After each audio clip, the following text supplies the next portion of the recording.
pourquoi moi? Pourquoi est-ce que j'ai vécu ça? Qu'est-ce qu'il faut que j'en fasse? Ça a été la question de presque tous les jours pendant un temps infini. On passe pour des allumés réellement, quoi. Hein. On passe vraiment pour des gens particuliers, quoi. Un petit peu hors norme. Bon, j'ai essayé d'expliquer, de montrer, etc. Puis plus j'expliquais, plus je sentais bien en fait qu'on me prenait pour un dingue. Enfin moi, ma prof, c'était la liste de médicaments qui s'allongeait. Je veux dire que le trouble engendré par cette expérience est très important. C'est-à-dire que c'est un bouleversement dans la vie. J'avais vraiment peur qu'on me prenne pour un allumé, quoi.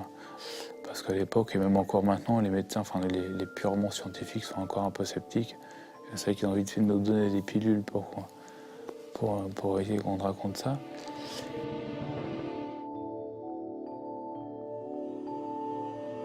Il aura fallu attendre 1975 pour qu'aux États-Unis, le livre du Dr Moody, La vie après la vie, révèle au monde entier l'impensable. Des récits incroyables et souvent identiques de personnes qui, ayant frôlé la mort, témoignent d'une troublante expérience. Cette expérience se nomme EMI, expérience de mort imminente, ou NDE en anglais, Near Death Experience. Elle est vécue par des personnes au seuil de la mort, lors d'un coma ou d'une anesthésie.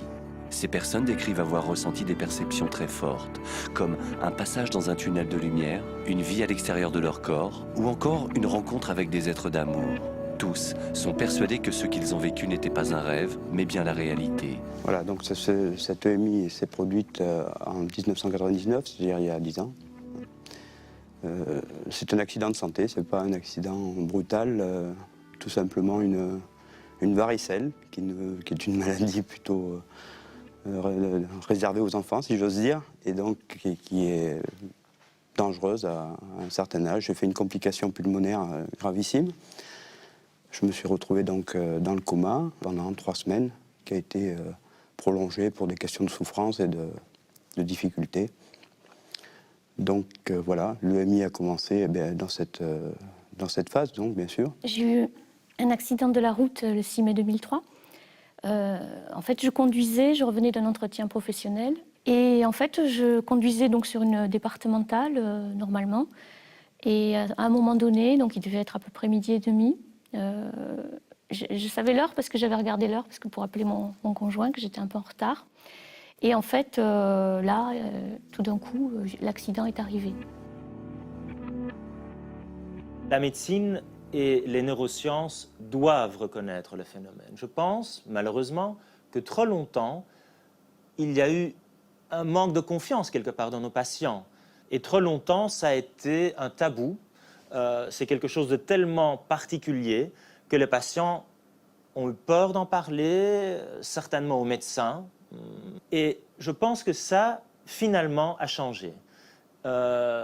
Des études ont montré que le phénomène est réel, est observé partout dans le monde, peu importe la culture, que par contre, il y a des composantes culturelles qui vont déterminer plutôt le contenu de différents de ce vécu subjectif. Mais pour moi, c'est une réalité physiologique qui mérite vraiment d'être étudiée. J'ai fait mon EMI suite à un accident vasculaire cérébral. J'ai vu les secours arriver. Je me rappelle très bien le moment où on m'a conditionné, où on m'a mis dans le matelas coquille. J'ai senti en fait l'hélicoptère qui se soulevait. Et ma dernière pensée, ça a été « c'est bon, tu t'en vas, c'est bon, on va te sauver ». Voilà. Et puis à partir de là, j'ai sombré dans le coma. Le souvenir d'après, entre le fait de « hop, je décolle, je m'en vais, c'est bon, je pars à l'hôpital », le réel d'après, ça a été ouvrir les yeux au déchocage. Et entre ces deux moments, et ben voilà, j'ai fait une expérience de mort imminente. On commence à se demander un petit peu si c'est un phénomène récent. Alors on a d'abord découvert dans une première étape qu'on a des témoignages de ce genre depuis la plus haute antiquité, en grec ou en latin, et également des témoignages dans toutes les autres cultures. Depuis la préhistoire, en passant par le Moyen-Âge, toutes les grandes civilisations ont toujours cru qu'il y avait une expérience après la mort et que cette expérience se manifestait au travers de leur chaman ou au travers donc de personnages à qui le groupe avait dévolu ce rôle social.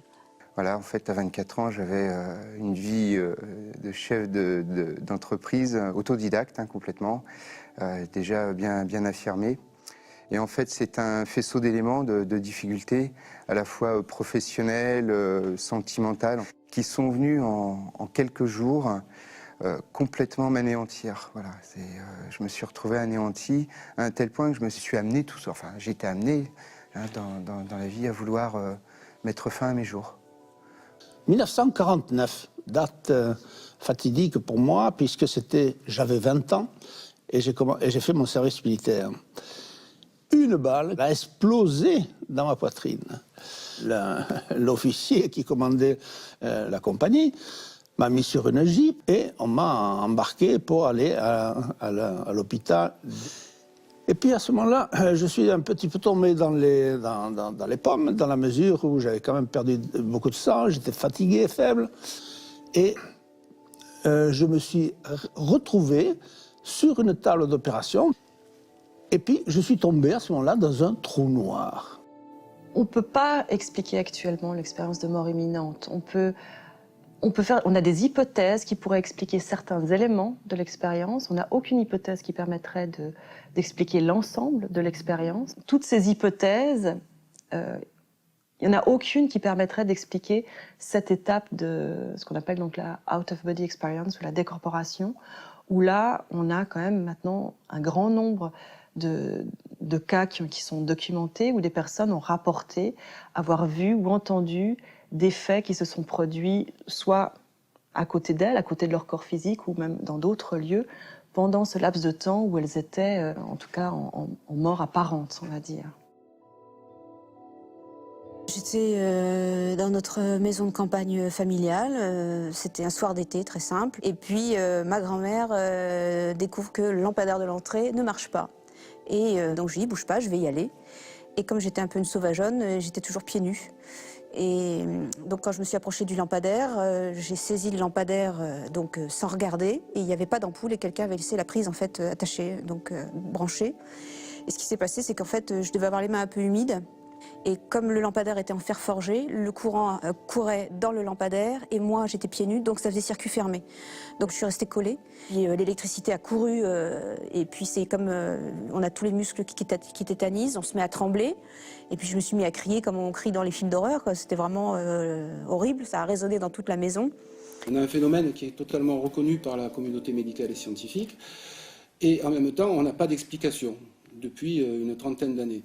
Donc, la conclusion, c'est qu'a priori, on peut se trouver devant un phénomène nouveau sous les yeux de la science et de la médecine.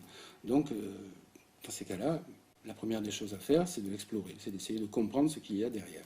Ce sont plusieurs épisodes, effectivement, de patients qu'on a pu prendre en charge, notamment en secteur préhospitalier, c'est-à-dire en SAMU, où on se retrouve avec parfois des réanimations cardio-pulmonaires de patients qui sont quasiment en état de mort apparente, qui sont le plus souvent assez prolongés, pour lequel on est en droit de penser que malheureusement on ne va pas pouvoir sauver le patient, et sur des récupérations parfois inespérées.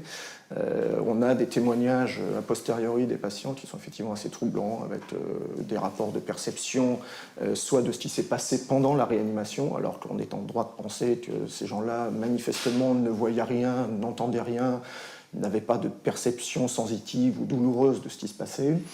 Et alors qu'ils nous rapportent qu'ils ont effectivement entendu des bribes, voire, alors parfois c'est un petit peu plus ésotérique, mais effectivement des perceptions qu'on va qualifier de beaucoup plus globales et de beaucoup plus, on va dire, intrigantes, de gens vus par exemple à travers des murs, à travers des pièces, et c'est vrai que ça pose des questions. Le 9 octobre 1996, quelques jours après mes 21 ans, j'ai été victime d'un accident de la voie publique. J'ai été fauché par une voiture le matin en traversant la route. J'étais presque arrivé au trottoir, d'après le rapport de la police, quand le gars m'a fauché. Donc mon choc a été assez violent, puisque les pompiers et le SAMU m'ont retrouvé à peu près 30 mètres de la voiture. 30 mètres du point d'impact. La violence du choc m'a plongé dans le coma tout de suite, et j'ai fait durant mon coma une ENDE. Il existe peu de chiffres précis sur le phénomène. Mais en croisant plusieurs statistiques provenant de différents pays sur ces 20 dernières années, on peut estimer aujourd'hui que 4% de la population mondiale aurait vécu une EMI. Il serait 12 millions aux États-Unis et 2,5 millions en France. Toujours en France, selon une enquête hospitalière, 15% des patients ayant subi un arrêt cardiaque ont témoigné avoir vécu une EMI. Nous avons donc choisi de donner la parole à ces témoins précieux et tenter de faire le point sur les connaissances actuelles d'un phénomène que la science commence à prendre au sérieux.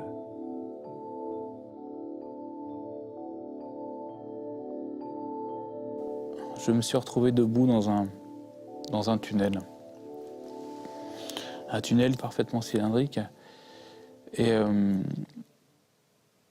les parois n'étaient pas lisses, les parois étaient couvertes de pavés. De pavés comme il y a dans les rues de vieille ville ou même dans certaines rues de Paris, il y a des rues complètement pavées, que c'est pavés lisses. Et les parois avaient l'air humides et reflétaient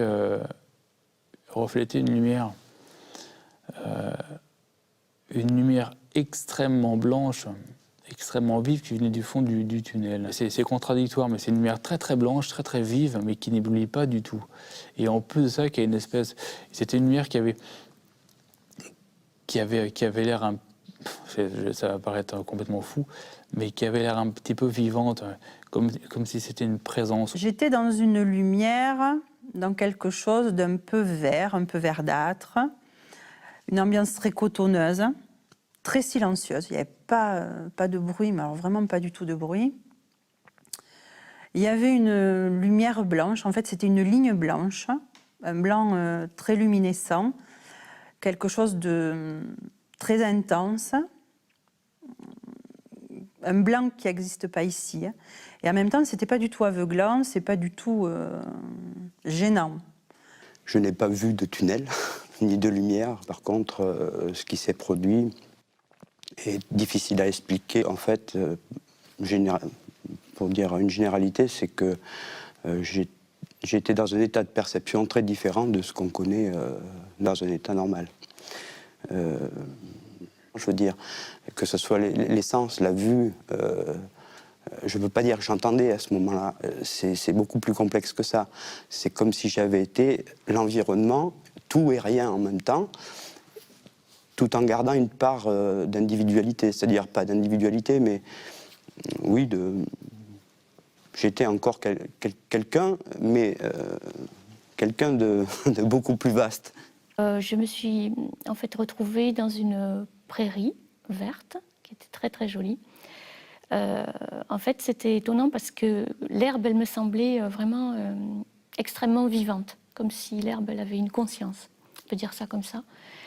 Et en fait, l'herbe était, le panorama était comme à l'envers, c'est-à-dire que le ciel était en bas et l'herbe était en haut.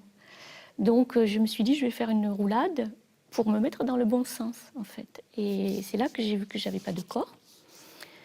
Alors, j'étais un peu surprise, mais après le mouvement de surprise, j'étais dans le bon sens.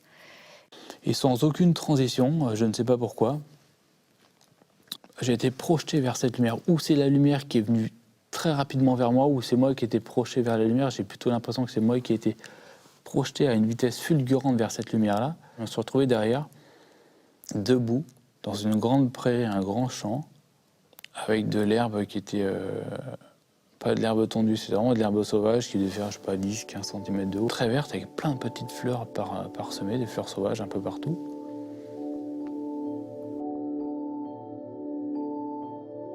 Je me suis réveillé en haut d'une pièce que je ne connaissais pas, avec où je pensais que c'était une salle d'opération, bien sûr, parce que je voyais qu'on opérait un individu sous un drap bleu.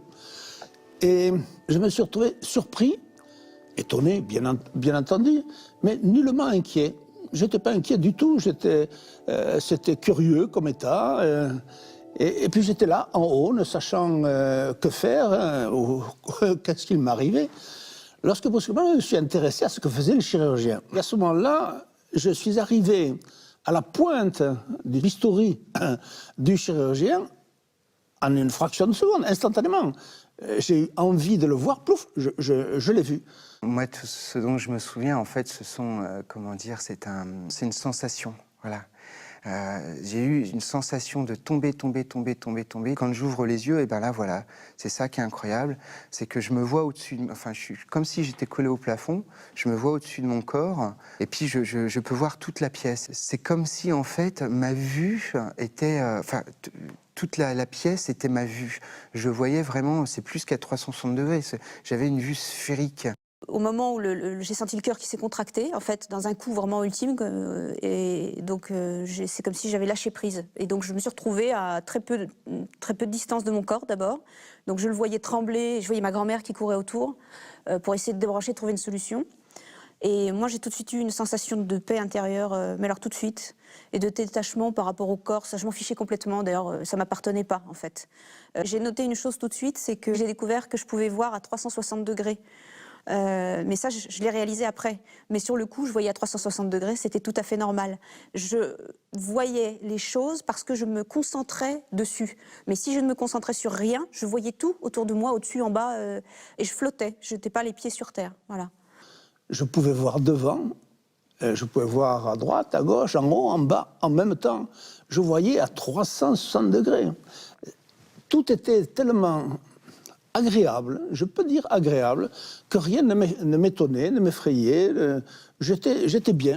Ensuite de quoi, si vous voulez, je me suis rendu compte aussi que je pouvais voir des choses bizarres, comme une plaque sous la table d'opération. Et disons que cette plaque, c'était une plaque de 18 cm, arrondie, avec marqué « Armes et cycle de Saint-Étienne », une plaque verte avec des lettres blanches. Et ça, c'est la chose qui est le plus important, car, si vous voulez, je pense que scientifiquement, je suis un des rares, alors que le médecin, homme scientifique, a pu vérifier tout ce que j'ai dit. Quand j'ai été un peu mieux, je lui ai dit « Mais docteur, je sais que sous votre table d'opération, il y a une plaque que j'ai vue, marquée Armes et cycle de Saint-Étienne. » Ben, il m'a dit, tu fabules, il y a des années que je me sers de cette table. D'ailleurs, il y a molleton, donc tu ne pouvais pas le voir. Et puis, pour plus de simplicité, je vais aller voir. Donc, il est parti, il est revenu, 10 minutes plus tard, blanc comme un linge, en me disant, elle y est. Donc, si vous voulez, ça ne faisait que confirmer que tout ce que j'avais vu, c'était la réalité. Il suffisait que je pense à quelqu'un pour être en prise directe avec cette personne. C'est-à-dire, je pouvais entendre des communications téléphoniques, entendre des conversations qui n'étaient pas sur les lieux, puisque les personnes n'étaient pas là. Et capter tout un tas de choses qu'on ne capte pas effectivement dans des périodes de vie normales. Pour en être vraiment persuadé, c'est simplement qu'en sortie de mon coma, j'ai décrit au chef des urgences une scène où il était présent avec 2 collaborateurs et une infirmière. Et j'ai pu retraduire toute leur conversation à ce moment-là, pensant que je l'avais réellement vécu, et vu, entendu avec les sens habituels. Or, il était un petit peu étonné, d'ailleurs un petit peu réfractaire à ce sujet, puisqu'il a été un petit peu goguenard sur le moment en me disant « Vous avez vu la lumière, vous aussi ?» Je dis « Non, mais par contre, je peux vous donner des détails sur les examens que vous m'avez faits. » Ils étaient très étonnés de la précision de ce que j'ai pu raconter, c'est-à-dire les dialogues, c'était fais voir la vésicule, ah ouais, c'est de la boue, hein, c'est de la boue cette vésicule. Amène sur le foie, oh là, ce foie il est énorme quoi, il est énorme, c'est qu'un édème ce type, hein, c'est qu'un édème. Et puis l'autre qui dit, amène sur le cœur pour voir, là, fais voir le ventricule, t'as vu la taille du cœur, le ventricule, c'est énorme, c'est énorme. Et il y en a un qui a répondu, c'est peut-être parce qu'il a un gros cœur qu'il est encore vivant. Voilà, et ça je pense que c'est des dialogues, s'ils avaient eu le moindre doute sur mon état, je crois qu'il se serait un petit peu censuré parce que, à ma place, effectivement, pour moi, j'ai senti que c'était foutu, quoi. Et là, en un claquement de doigts, mais plus court qu'un claquement de doigts, je me suis retrouvé, je sais pas, comme je suis changé d'état, je me suis retrouvé dans ce que j'appelle le néant infini, parfait.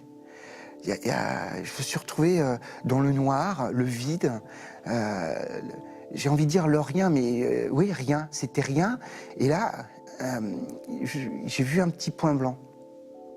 Mais un petit point blanc, mais j'aurais presque pu m'en fiche, ne même pas m'en rendre compte qu'il y avait ce petit point blanc.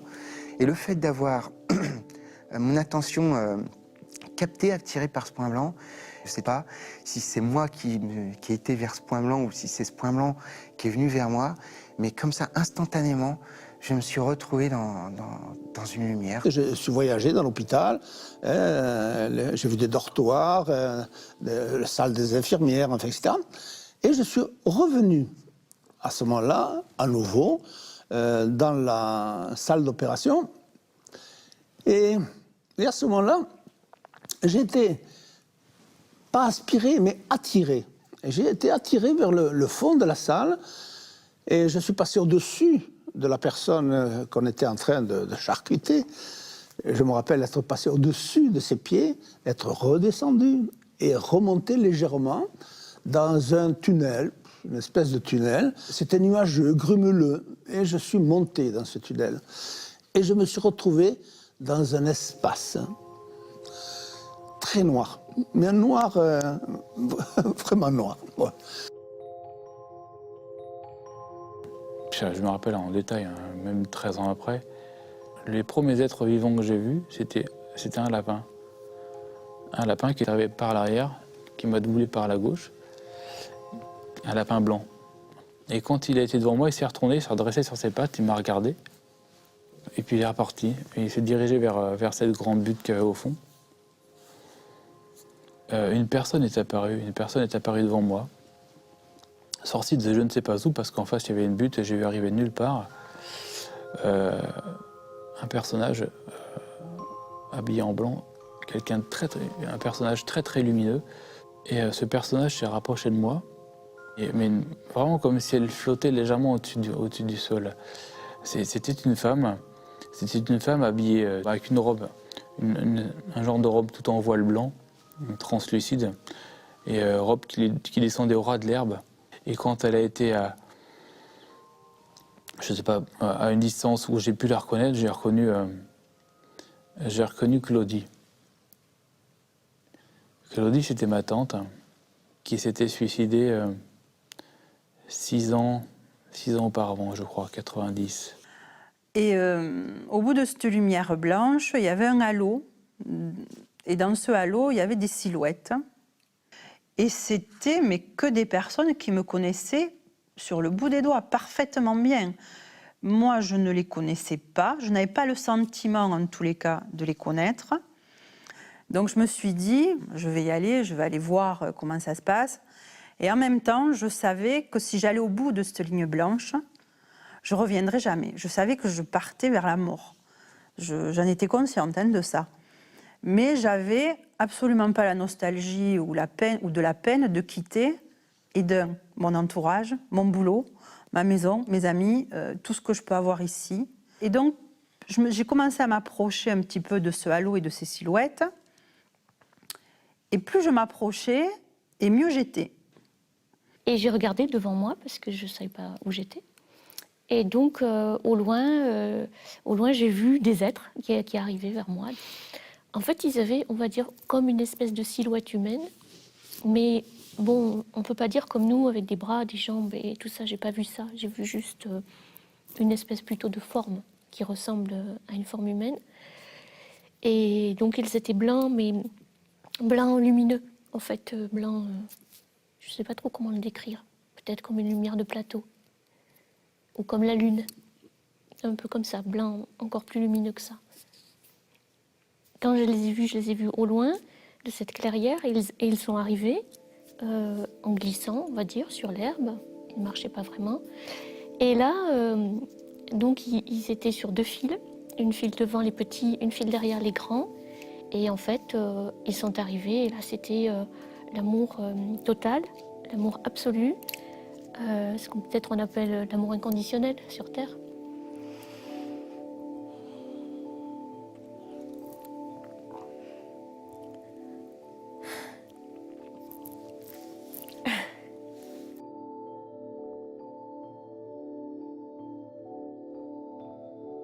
À un moment, sur la droite, est apparue une forme qui ressemblait, ça peut ressembler à une personne, mais c'était comme un nuage rose tyrien.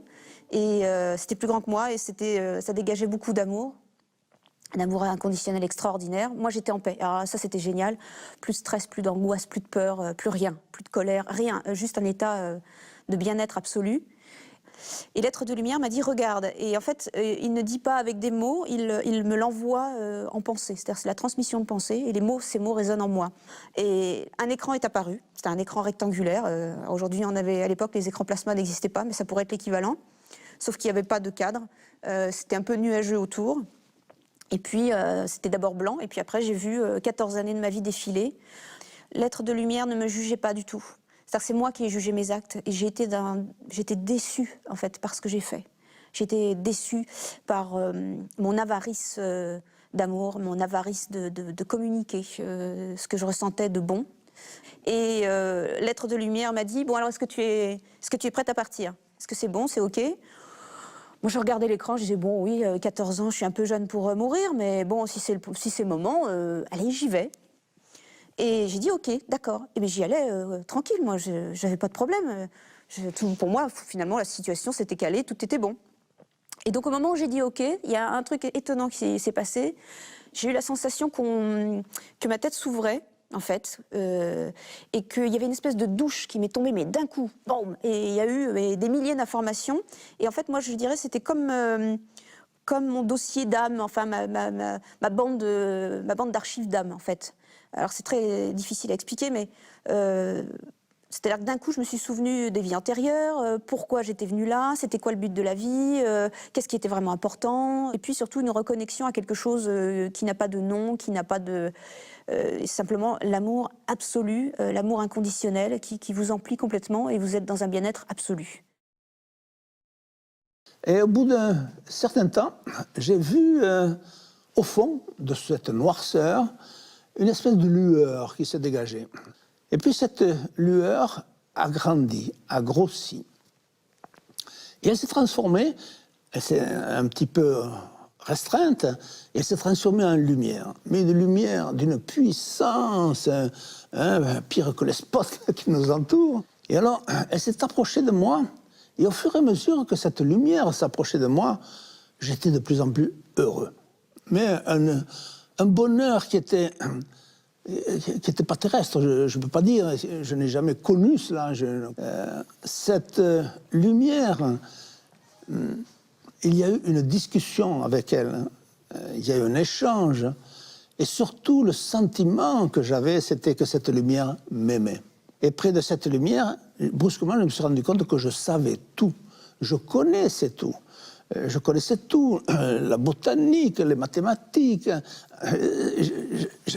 j'avais la science infuse, absolument.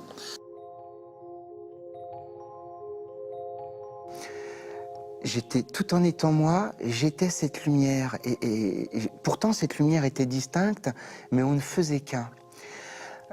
C'est la sensation, le sentiment d'amour, encore le sentiment d'amour, c'est piètre, c'est réducteur. Et je baignais, mais littéralement, dans un bain d'amour. C'était très léger, j'étais très doux, c'était très doux. Et comme une sensation de dilatation, d'osmose, de symbiose parfaite. Sans être réducteur, mais c'est tellement puissant, c'est tellement beau. Moi, j'appelle ça l'amour de Dieu, mais c'est absolument pas par dogmatisme ou par religiosité. Et donc, en fait, cette lumière m'a demandé, écoute, puisque tu es là, qu'est-ce que tu as à dire, qu'est-ce que tu as à montrer, quoi, voilà. Et là, j'ai revu plein de scènes de ma vie, quoi. Alors, c'est pas chronologique. Et surtout, ce qu'il y a, c'est que quand j'ai revu ces scènes-là, c'est pareil, c'est très curieux à décrire parce que j'étais l'ensemble de la scène, j'étais le paysage, les choses, j'étais aussi toutes les personnes qui y étaient, et moi incluse dedans, et en même temps, comme un tiers détaché de tout ça, qui observait tout ça. je me rends compte qu'en fait, ça n'a rien d'extraordinaire. C'est des scènes de vie, de ma vie, des moments de scènes de ma vie de tous les jours. Un soir, je rentrais, tout ça, et j'ai fait couler un bain pour ma conjointe. Et ça n'a rien d'extraordinaire de faire couler un bain pour ma conjointe. Et pourtant, on m'a montré tout ce qu'il y avait comme énergie, comme amour dans cet acte-là, et tout le bien, enfin tout ce que ça peut générer comme ça. Et voilà, en fait, c'est plein de petites scènes, excusez-moi. C'est plein de petites scènes comme ça de ma vie. Dans le sens où je veux dire que je l'ai feuilleté, c'est-à-dire que j'ai été en avant dans le livre, sans le vouloir, c'est-à-dire qu'ils se sont présentés des scènes de ce livre, le livre de sa vie, qui n'avait pas eu lieu avant l'EMI, donc qui était à venir. Sur le moment, je ne les avais pas perçues comme des scènes à venir. Je les avais perçues simplement comme des scènes fortes, où j'étais spectateur, voire un peu acteur. La première scène, quand elle s'est vraiment produite, j'ai compris que c'est bien de ton avenir qu'il s'agissait. Donc, certaines scènes, je les ai décrites à des proches, avant qu'elles ne se produisent. Et il est très difficile d'amener une preuve, d'ailleurs, je ne cherche pas à en amener. C'est-à-dire que, pour moi, c'est clair, c'est bien ce qui s'est produit et que j'ai vu, ce que j'ai vu. Ces visions du futur, ce livre qu'on feuillette, à tout moment, il est consultable. C'est-à-dire que la notion de temps, de chronologie n'existe pas. Pour moi, elle n'existe plus. C'est-à-dire je sais que je suis contraint dans ma vie terrestre, dans mon enveloppe charnelle, de suivre, d'aller de ma naissance à ma mort. Or, dans cette expérience EMI, ces contraintes-là n'existent pas. Alors cet amour, c'est ça aussi, je pense, qui m'émeut, au-delà de l'accident, hein, parce que l'accident, c'est une chose. Mais cet amour, c'est un amour qui... On a du mal à le décrire ici, parce que c'est un amour qui n'existe pas ici, sur Terre. C'est un amour qui remplit, en fait, tout l'espace. Et qui... c'est un amour qui se dégage, en fait. Donc c'est un amour qui est là, qui est infini. C'est un peu, on pourrait dire peut-être la béatitude.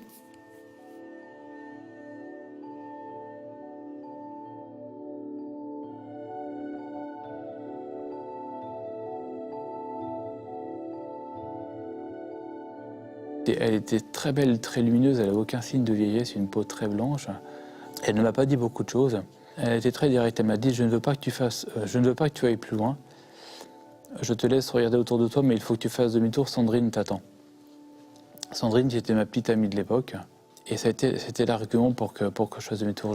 Ce qui est dramatique, c'est que je suis persuadé que si elle m'avait donné comme argument une autre personne, mes parents, mon frère, ma soeur, mes grands-parents, j'aurais pas fait demi-tour, ça me fait peur quand j'y pense maintenant. Et j'ai fait demi-tour, je me suis réveillé. C'était début décembre 1996. Effectivement, au cours de l'EMI, il y a eu un événement effectivement qui est marquant. J'ai des difficultés à les replacer chronologiquement, mais celui-là, je sais à peu près à quel moment il s'est situé. Il s'est situé vraiment à la fin de l'expérience. Peu avant la sortie du coma, j'ai rencontré dans cette phase de perception quelqu'un qui m'a dit là il faut faire un choix,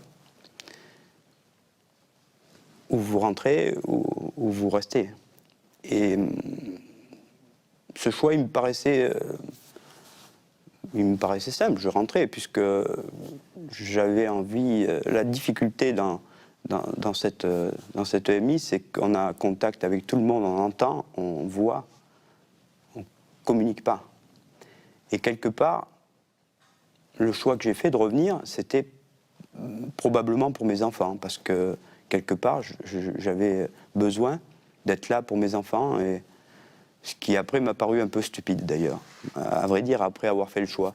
J'ai fait ce choix, mais ne comprenant pas ce qu'il impliquait, c'est-à-dire que cette transparence, cette limpidité dans laquelle j'étais, cette facilité, j'avais pas la notion à ce moment-là que j'allais rebasculer dans quelque chose de très difficile à vivre.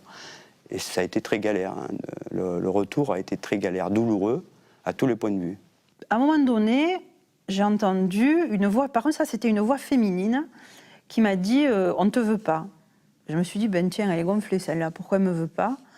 Ils ont tous l'air très heureux, très bien, mieux que moi. Tu veux t'obstiner à continuer à avancer, je vais te montrer pourquoi on ne te veut pas.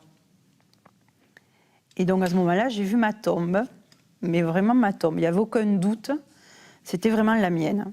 Et devant cette tombe, il y avait 2 enfants, qui sont les enfants de ma meilleure amie d'enfance. Et ces 2 enfants, ils étaient mais alors extrêmement malheureux, ils pleuraient tout ce qu'ils savaient. Et donc, comme c'était vraiment très douloureux et inconcevable pour moi de les laisser dans cet état-là, j'ai pris la décision, parce que c'est vraiment une décision, de faire le chemin inverse, de revenir à la vie. Et c'est là où c'est difficile, parce que la difficulté, en revenant, en faisant le parcours inverse, c'est qu'on reprend possession de son enveloppe corporelle, avec tout ce qui va avec, tout l'environnement, le bruit, après la douleur physique, tout ce qui est autour. Moi, j'ai vécu ça comme une agression, réellement comme une agression. Malheureusement, ou heureusement, on va dire les deux, parce qu'il faut donner 50-50, ma grand-mère a trouvé un moyen avec mon frère de me débrancher, débrancher le corps, en fait. Et comme le corps sensiblement était encore viable, ça a été immédiat, c'est comme un aspirateur, je suis repartie direct dans le corps. Et là, ça a été terrible pour moi, parce que d'abord, j'étais prête à partir, donc j'étais dans l'idée de partir, mais c'est surtout la souffrance physique que j'ai ressentie.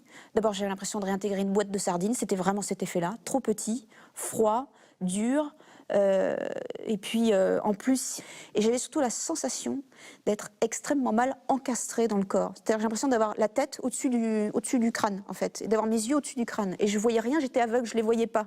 Je les entendais, je les sentais, mais je les voyais pas. Puis au bout d'un moment, j'ai fini par terminer de me réintégrer dans le corps. Et puis voilà, et puis c'était fait. Et au bout de certain temps, cette lumière s'est éloignée.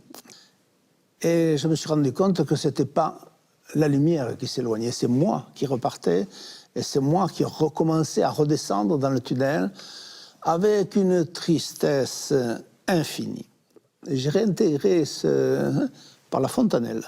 Et je suis rentré dans ce corps qui est devenu mon corps, et j'ai épousé ce corps, souvent, comme je dis, comme on épouse un gant, comme une main épouse un gant. Et j'ai recommencé à souffrir à partir de ce moment-là.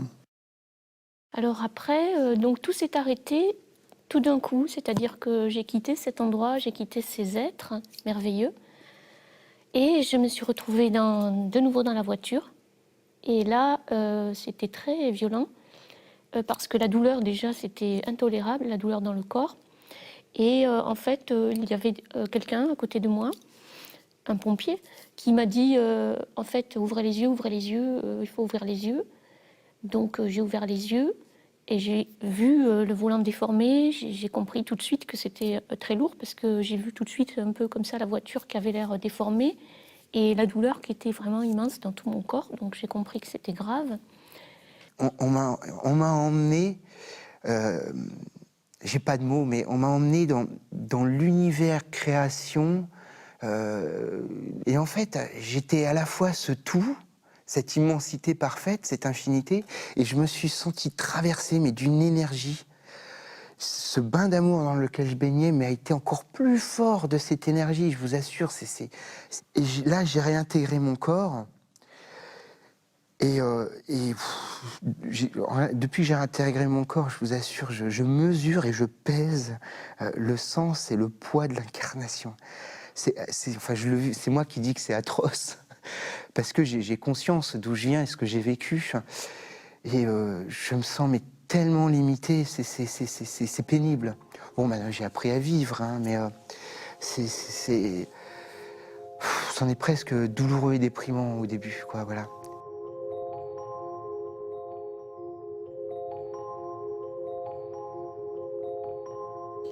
Alors l'hypothèse psychologique, en fait il y en a une, en gros, c'est qu'on aurait affaire à un mécanisme de défense qui se mettrait en route au moment de l'approche de la mort, et qui serait une sorte de défense de l'ego qui mettrait en scène tout un scénario possible de survie pour lutter contre contre la terreur même que lui inspirait son propre anéantissement. Vous voyez donc un hémisphère, le tronc cérébral, et vous voyez en bleu les régions qui vont être le plus atteintes en coma. Et il est intéressant de s'arrêter devant cette région-ci, la jonction temporopariétale, où des chercheurs suisses ont trouvé par hasard, chez des patients qui avaient en fait une lésion dans le cerveau, ils ont stimulé cette région et cette patiente, c'était une femme, a raconté avoir vécu quelque chose d'extraordinaire. C'est de savoir se voir haut de la pièce, avoir eu expérience out of body, et puis on l'a fait et refait, et chaque fois c'est wow. Et je pense que c'est une étape qui arrive à faire le lien entre quelque chose de très particulier et quelque chose de très concret, matérialiste, qui est l'activité neuronale dans une partie du cerveau.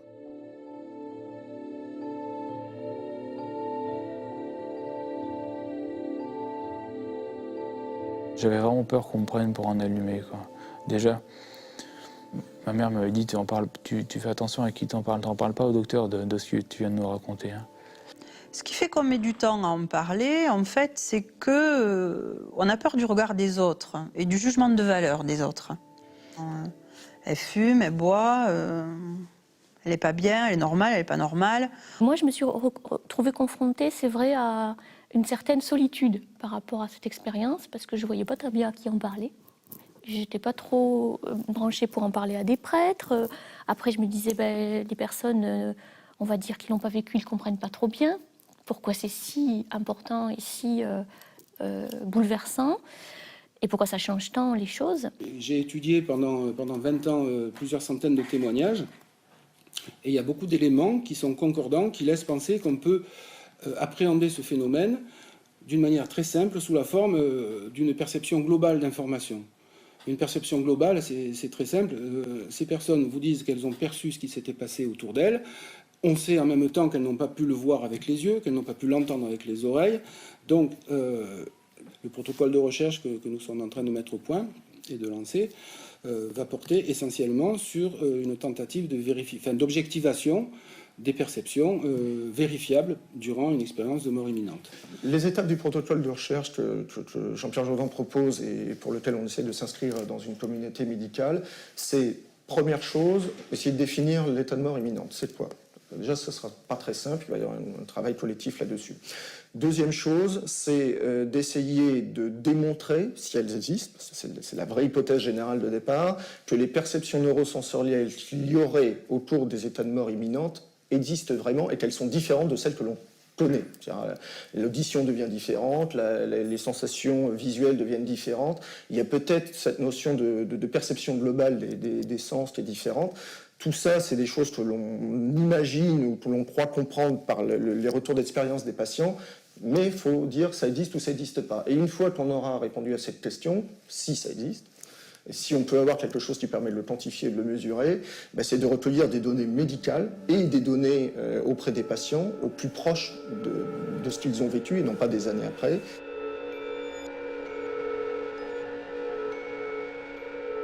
Les mots sont difficiles à placer sur ce qu'on ressent dans ces moments-là, la perception que l'on a. Donc, simplement, par analogie, maintenant, je me raccroche à un bocal avec un poisson rouge. La vie normale, vous êtes le poisson rouge dans un bocal qui aurait, si on veut, un fond sans teint et on ne verrait pas à l'extérieur du bocal. Vous faites l'expérience.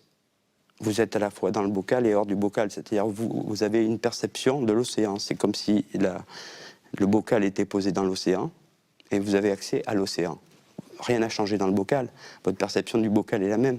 Elle est vue avec un environnement beaucoup plus vaste et une vue différente de ce qu'est notre environnement. Je me suis rendu compte qu'il y avait vraiment un très gros problème avec le vocabulaire qui était employé dans ces récits. Et que souvent, on a des récits qui sont assez stéréotypés, que finalement, tous les témoins emploient un peu le même vocabulaire, et que quand on creuse, assez vite, on a des descriptions qui s'éloignent beaucoup Et on se rend compte que c'est des phénomènes qui sont beaucoup plus complexes que ce que l'on croit. Et j'insiste beaucoup sur ce problème du vocabulaire parce que souvent ça discrédite un petit peu ces témoignages aux yeux des scientifiques. J'ai pas l'impression d'avoir vécu, d'être quelqu'un d'extraordinaire, quoi. Je veux dire, ça peut arriver à n'importe qui, hein. Je pense qu'il y a plein de gens à qui c'est arrivé qui n'en parlent pas. Si vous voulez, il y a 60 ans, et ça ne s'efface pas, à chaque fois que je vous en parle avec le même bonheur, parce que je suis à nouveau près de la lumière. Et cette lumière, si vous voulez, je pense que j'en ai ramené un petit bout avec moi, et que je l'ai toujours en moi. C'est un souvenir qui, je ne sais pas, c'est comme s'il était indestructible, oui. Il est très présent et je me rappelle exactement tout ce qui s'est passé. Il n'y a pas beaucoup de choses de toute façon. Et c'est un souvenir, oui, qui reste vraiment aussi intense, toujours. Tous les sujets métaphysiques ou la philosophie qu'on a de la vie, des autres, tout ça est bouleversé, c'est-à-dire qu'il y a un changement des valeurs profonds. L'approche des autres est différente, l'approche de l'environnement est différente. Et pour ma part, il y a eu une période extrêmement difficile, l'année qui a suivi cette expérience. J'ai tout changé, je veux dire, j'ai divorcé pratiquement dans les 2 ans qui ont suivi l'expérience parce qu'il y avait une incompréhension totale des changements qui s'étaient opérés chez moi. Et puis moi, j'avais tellement changé effectivement que j'avais des difficultés dans mon couple. Je me suis rendu compte, c'est que souvent, même si les gens disaient avoir vécu quelque chose de merveilleux, de fabuleux, que c'était un cadeau extraordinaire, dans le quotidien, elles ne le vivaient pas aussi bien que ça. Et qu'il y avait finalement, dans certains cas, une réelle détresse. Et parfois même, on pouvait parler de traumatisme dans la mesure où il y avait vraiment un avant et un après. Et un avant et un après la NDE, et que cette transition allait être plus ou moins bien vécue selon, on va dire, le profil psychologique et la personnalité de la personne. Les valeurs ont changé, c'est-à-dire que j'étais plus intéressée tellement par la matérialité. J'étais plus trop intéressée non plus par gagner de l'argent. Et donc c'était assez déstructurant, un peu pour moi déjà, puisque c'est comme si toute ma personnalité changeait. Donc déjà c'est pas très évident dans le rapport à soi-même. Depuis, ça fait 13 ans maintenant. Ça fera 13 ans au mois d'octobre. La vie a quand même une autre saveur. La vie a complètement changé. On ne ressort pas indemne d'un événement comme ça. J'ai non seulement pas envie de mourir, mais j'ai envie de profiter de la vie au maximum, ouais, vraiment. Je vis ma vie avec responsabilité. C'est-à-dire j'ai un grand sens profond de mes actes. Mes actes ont des conséquences. C'est très important. Il faut que je fasse extrêmement attention à tout ce que je fais. C'est très important. Et le premier des commandements, dire qu'on aime, le montrer, et même si c'est des affections à des niveaux et des forces différentes, peu importe. Se marrer, faire une blague, même une mauvaise blague, mais offrir 5 minutes, 3 grammes de bonheur à quelqu'un, moi j'ai conscience que quand j'offre 3 grammes de bonheur à quelqu'un, la personne va rentrer chez elle, va avoir reçu 3 grammes de bonheur, qui peut-être elle va le passer à la personne chez elle, qui elle-même va le recevoir, etc. etc. Et c'est comme un jeu de domino. Je pourrais dire quelque part que je suis rescapée de quelque chose de sublime, d'extraordinaire, d'inimaginable. Forcément, ma vision est directement spirituelle, religieuse, mystique même. Il est évident qu'il y a le point de vue des médecins. Mais je dirais, le médecin, les neurologues, psychiatres, tout ce que vous voulez, s'arrêtent forcément à la décomposition du corps. Je pense que finalement, toutes ces expériences aux frontières de la mort ou de mort provisoire sont déjà un passage vers une autre dimension, celle où se trouve Dieu. Et puis alors on se tourne aussi vers les mystiques, bien entendu, chrétiens ou non chrétiens. Et alors là, on en trouve toute une série qui ont fait effectivement des expériences très semblables à celle-ci. Donc là, ce phénomène de la sortie du corps, on a quelques récits très précis. Je pense à Anne-Marie Lindmeier au XVIIIe siècle à Munich.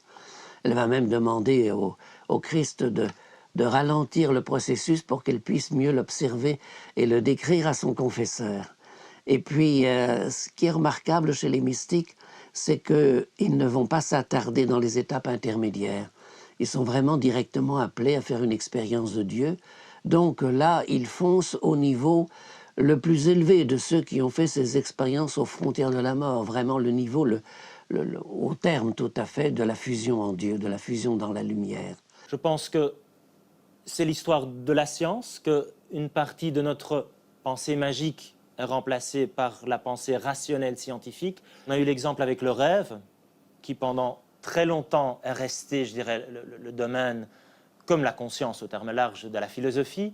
Et bien maintenant, finalement, on a les outils. Et avoir les outils, c'est très important en science. Ce qui faisait que Galiléo était un très grand astronome et a pu faire des découvertes extraordinaires, c'est parce qu'il avait des lentilles, des télescopes. Et maintenant, nos télescopes, c'est quoi? C'est ce genre de scanner qui permet de zoomer avec de plus en plus de détails sur l'activité de ce cerveau qui est l'objet le plus complexe qu'on connaît dans l'univers. Certes, on n'a pas encore tout compris de l'activité dans ces milliards de neurones et ces centaines de milliers, de milliards de connexions, mais petit à petit, on va dans la bonne direction et je reste là, un scientifique rationnel mais optimiste.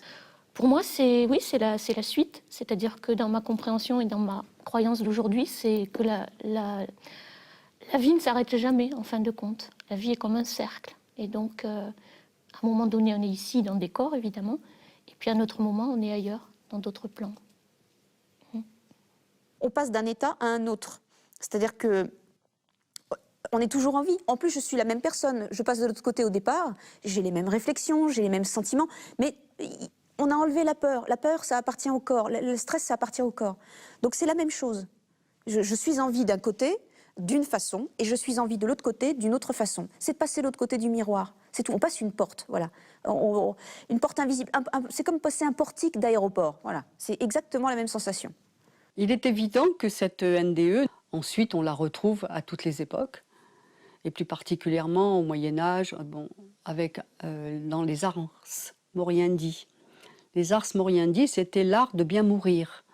C'était écrit en latin, et pour permettre aux personnes de mieux s'en aller, je dirais, on racontait ce genre d'expérience. C'est ce qui se passe d'ailleurs en ce moment aussi. Hein, c'est de la même... C'est un espoir, cette expérience, pour ceux qui vont s'en aller. C'est plus la désespérance de se dire « ça y est, je suis au bout, c'est fini, on n'en parle plus ». On y croit, on n'y croit pas, peu importe. Mais à la fin, la personne a besoin de s'accrocher à quelque chose. C'est l'évidence. La mort, alors actuellement, non, la mort ne me fait absolument pas peur. Voilà, je ne la cherche pas, je ne fais rien. Voilà, c'est pour moi. Puis la mort, ça veut rien dire. Ça ne veut rien dire. La mort, ça n'existe pas. C'est juste passer d'un état à un autre, c'est tout. Voilà, c'est rien de plus. C'est quitter la maison. Là, ça c'est ma maison, c'est ma petite boîte, c'est mon vêtement. Mais c'est tout. Ça détermine pas ce que je suis moi. Ce que je suis moi, c'est bien plus que ça. La vie ne se termine pas avec la mort. C'est une autre chose. C'est un passage, c'est une étape, mais ce n'est pas la même chose.